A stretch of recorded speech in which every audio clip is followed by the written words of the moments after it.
Yes mbaniza kadeka mwasibi mutya mwena muri mutya ngenda kubasaba musubscribing ate munyigene kadi bagitafa Ali TV yuji mwabali katamba tamadeko ne Saudi Arabia abasinziza mu gwangirya Oman mbebaza nimbagamba nti muri babode nnyo kubanga mugiye kumirako updates zomba nazo each and every single day negamba nti stay on YouTube platform ojja kufuna mawulire gabagatamba tambula okwetole gwanga lya Uganda Pastor Rose Sibujingo kosani steady bujingo enteekateeka z'omukooti akooti eyagala kubanga etula ebeeko kyesalawo ku nsonga z'abantu bano kubanga birabika ng'ebigera biddamu mpola mpola bangi abagenzi nga bakola ki baleetera okubanga omusango guno guddamu okubanga gusituka manye ebiseera ebisinga oluusi mu kooti ebaayo emisango mingi n'eriyo omusango oluusi oli gwayinza okukola ki okuteekako ennyo focus n'aguyambako okubanga kola ki gusituka naguyambako kubanga gusituka naye kati sasa ogusema kubanga kolaki aguddamu kubanga gusituka kiba kitegeeza nti kooti egenda kuddamu kubanga kolaki egenda kuddamu kubanga egutulamu wabula simanyi Susan Makula bigenda kutambula bitya kubanga omundi guno abantu bangi abataddemu ennyo amaanyi nakibagamba nembagamba nti Apostle John abasinga bibuuza Apostle John abala kaki Apostle John ye mission ye yakulemesa Makula maka ga Teddy Bugingo yagamba nti Susan Makula nti twala amaka Teddy Bugingo nti yakola kinti yaluga Pastor Bugingo abasinga simanyi bati abasinga bagamba nti Susan Makula yaluga Pastor Rose Bugingo abasinga bakiremedde ko bagamba nti Susan Makula yaluga Pastor Bugingo Susan Makula yaluga Pastor Bugingo Susan Makula yaluga Pastor Bugingo abasinga bakiremedde ko abasinga bagamba nti Pastor Bugingo ebintu byakola tebisobola kukolebwa muntu nga tebamuloga ti omuntu ali nno mutasobola kukola bintu nti Pastor Bugingo byakola abasinga bagamba kati tetumanyi bagenda kukikola batya okumujjako eddogo kyobula Apostle John yagamba ati agenda kukola ki agenda kubanga alemesa Makula amaka gano asobole okubanga kola ki nti azaayo Pastor Teddy Bugingo kooti mbagambe egenda kubaddamu okubanga etula mu musango bali mu nteekateeka adda kubanga bakola ki bateekateeka dates oba ennaku zagenda kubanga bakola ki zagenda kubanga baddamu okubanga batula mu musango guno gwa Pastor Aloysius Bugingo jukeye Pastor Bugingo yali ayagala divorce era empapula yazisigninga keza divorce wabula tabagamba nti wemba babiri omu natasigninga ku mpapula kote tsobola kuziyisaamu tesobola kumalaga agaziyisaamu nakola ki nakuziprocessinga kuyitamu kukakasa divorce eyo omu nga takkiriza kibategeeza nti mwembi mulina okubanga mukola ki mulina okubanga mutegeregana ku nsonga ya divorce kooti okuziteekamu sitampu omu bw'atakkiriza tolina kusubirayo divorce guyinza okuba okyagala ngwe tekyagala ate kooti tesobola kkaka muntu kyobola Pastor Teddy yagaana y'okukola ki okusayininga Pastor Bugingo yasayininga yateekako signature stamp ne bagikoonamu wabula stamp eya Pastor Teddy yagaana Pastor Teddy yagaana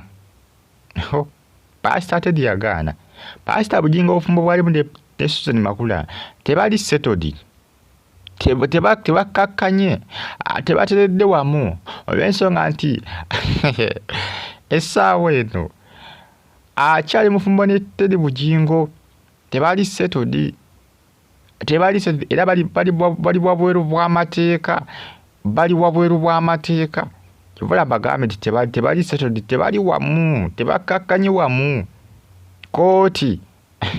kooti bagala kuddamu ekola kyetule musango guno singa Teddy Bugingo abadde yakkiriza divorce singa byaggwadda naye ate n'ebinaala tebizeemu kubanga biyitamu era Pastor Bugingo tagenda kufuna buweerero nze nkibagambe nembagamba okufuna obuweerero Pastor Teddy ajja kumala kukkiriza divorce asaninge ku mpapula bakakane bulungi bakole ki bakkane bulungi kikijja okubaawo kyokka nga Pastor Teddy akkiriza bonna bakola ne basaninga ku mpapula za divorce annulment ne bakola ki ne bagikkiriza kooti ne kiggwa naye kitali ekyo buli saa bajja kuba wajja kubaawo akola ki ateekawo embeera okulemesa Susan Makula jjukira essaawa zino Makula yasinga okuba ku bunkenke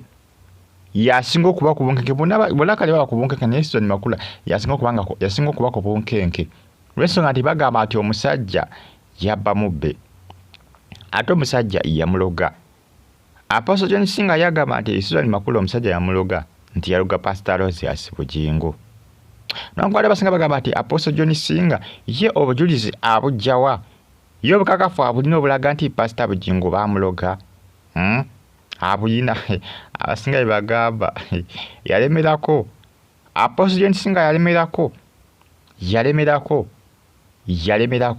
Yakola ki? Yasigala agamba nti Makula yaluga Pastor Moses Bugingo zobalengera edda myaka jedda nga bakesinkana nga bakyali mbulamu bwakweyiya Teddy Bugingo. Abasinga bagamba Teddy Bugingo kiriza divorce.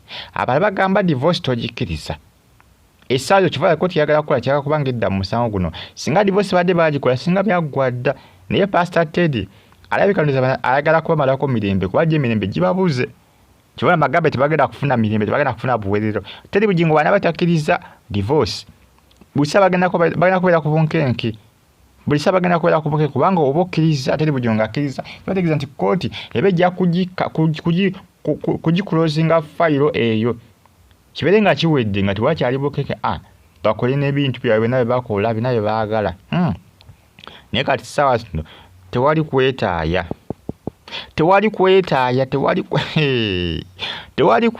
Basiba ku bunkenke zimbagambi. Basiba ku bunkenke eva babera ku bunkenke. Ate nga mpoya bagamba nti Makula ali lubuto. Bwali lubuto. Buli obunkenke buli awo. Buli saba bagenda kubeera mu kooti. Kooti bwe naddamu okugulawo omusango ogwo. Ekijja kuba kyangu gukulozinga kubanga bangi abakola ki abataddewo embeera abagamba nti Makula ave mu maka ago. Abagamba nti Makula ne Pastor Bugingo etteeka lya kooti balirinyirira. Bangi aboogera ku nsonga eyo. Kivala bagambye nti kigenda kuba kizibu okufuna obuweerero. Abantu kati bangi abagala kooti okubanga omusango ogwo egutambuza egwe Makula mu maka gaani gatte